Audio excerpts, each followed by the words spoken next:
ஓம் சக்தி. நாளும் கோலம் பொருந்த திருநாளிலே நாளிலே விஸ்வகர்மா சமுதாய கைவினைஞர்களாக இருக்கின்ற சிறந்த கைவினைஞர்கள் பரம்பரையைச் சேர்ந்த நம்ம மதிப்புக்குரிய கோவை நகாஸ் விஸ்வநாதன் அவருடைய குமரன் ஆர்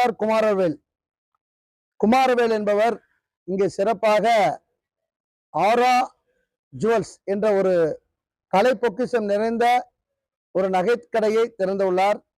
அதாவது தமிழனுடைய பாரம்பரிய நகாஸ் வேலைகள், அதாவது ஒட்டியானம் மற்றும் கம்மல், ஜிமிக்கி மற்றும் பல்வேறு விதமான அஷ்டலட்சுமிகளுடன் கூடிய நகாசொலி என்கின்ற கலை சிற்பங்கள் நிறைந்த இந்த அருமையான கலைக்கூடத்தை, நகைக்கடையை சிறப்பாக திறந்தோம். அவருக்கு வாழ்த்துக்களை தெரிவித்து நமது கோவை மாவட்டத்தில் இருக்கின்ற மக்கள் மட்டுமல்லாமல் இந்த பகுதி வாழ்கின்ற அனைத்து மக்களும் இந்த அற்புதமான விஸ்வகர்மா சமுதாய மக்களால் வடிவமைக்கப்பட்ட ஒட்டியானம், மோதிரம், கம்மல், கொலுசு மற்றும் தங்கம், வெள்ளி, ஐம்பொன் போன்ற பல்வேறு வகையில் இருக்கின்ற நகைகளை வாங்கி பயனடையுமாறு விஸ்வகர்மா ஜெகத்குரு பாபுஜி சாமிகள் கேட்டுக்கொள்கிறேன்.